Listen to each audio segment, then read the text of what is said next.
नमस्कार। हिंदी विषय में आप सबका स्वागत है।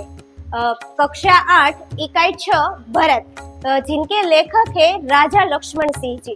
उनका जन्म 1926 आगरा में हुआ था। वे हिंदी, गुजराती, उर्दू, तमिल आदि भाषा के जानकार थे। साथ ही साथ कालिदास रचित मेघदूतम, अभिज्ञा शाकुंतलम आदि नाटक का उन्होंने हिंदी में अनुवाद किया है। उसके लिए उन्हें कई सारे पुरस्कार मिले हैं। साथ ही साथ भरत में शकुंतला नामक मेनका की पुत्री जो कण्व ऋषि के आश्रम में तपोवन में भरत के साथ, उनके पुत्र के साथ रहती है और भरत सिंह शावक के साथ खेल रहा है और दुष्यंत उसे बड़े अचंभे के साथ देख रहे हैं। तो आज हम इसी नाटक को यहाँ प्रस्तुत कर रहे हैं। नमस्कार।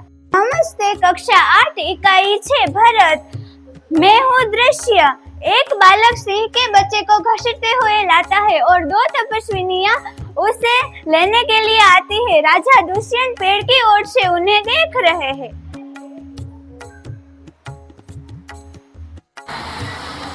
आहा, क्या कारण है कि मेरा स्नेह इस बालक की ओर उमड़ा सा आता है?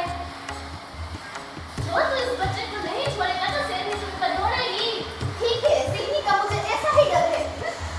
यह पुत्र अवश्य किसी तेजस्वी वीर का पुत्र है। इसका मुख अग्नि की तरह दमक रहा है।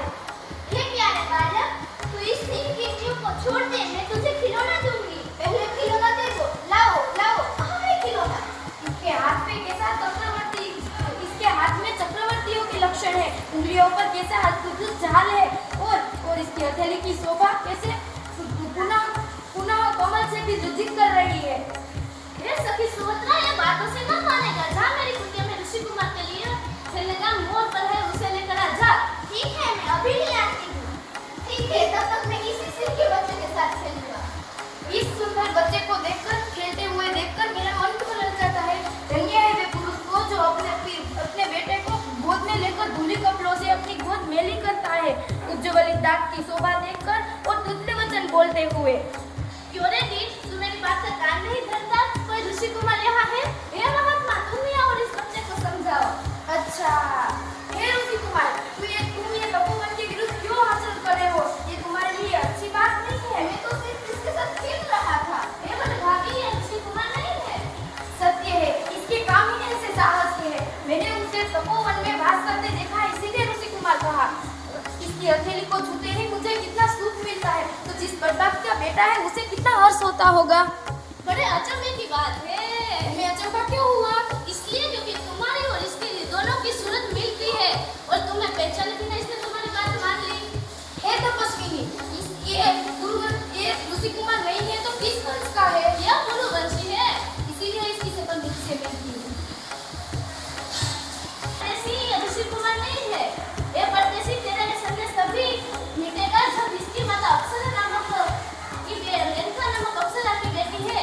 ऋषि के प्रताप से इसका जन्म इस तपोवन में हुआ। ये तो बड़े आनंद की बात है। इसकी माता किस राजर्षि की पत्नी है? जिस राजा ने अपने विवाहित स्त्री को बिना अपराध छोड़ दिया, उसका नाम मेघना होगी। ओह, यह तो मुझ पर कथा लगती है। क्या मैं अब इसकी माँ का नाम पूछूं? हे शर्पदमन, तू इस सकुंत लावण्य को देख। कहाँ है शकुंतला? मेरी माता कहाँ है? तुम इस नाम से धोखा खाते हैं। मेरे देश नीति को बहुत धोखा रखा। यह बालक से नाम से रक्षाबंधन खो गया। घबराओ मत। रक्षाबंधन जब ये नहर से खेल रहा था तब उसके हाथ से गिर गया था। सो पड़ा है, मैं अभी देती हूँ।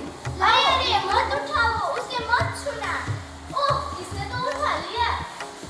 ओह, पहले तो मुझे यह कहो कि तुमने मुझे इसे उठाने से क्यों मना किया? इस रक्षाबंधन का नाम अपराजित है। जब इसका जन्म हुआ तब ऋषि मरीचि ने पुत्र कश्यप ने धागा दिया था और इसका गुण ये है कि जब कोई बार इस धरती पर गिर जाए तो इससे माता पिता के बिना इसे कोई नहीं उठा सकता। अगर कोई उठा ले तो क्या होगा? तो यह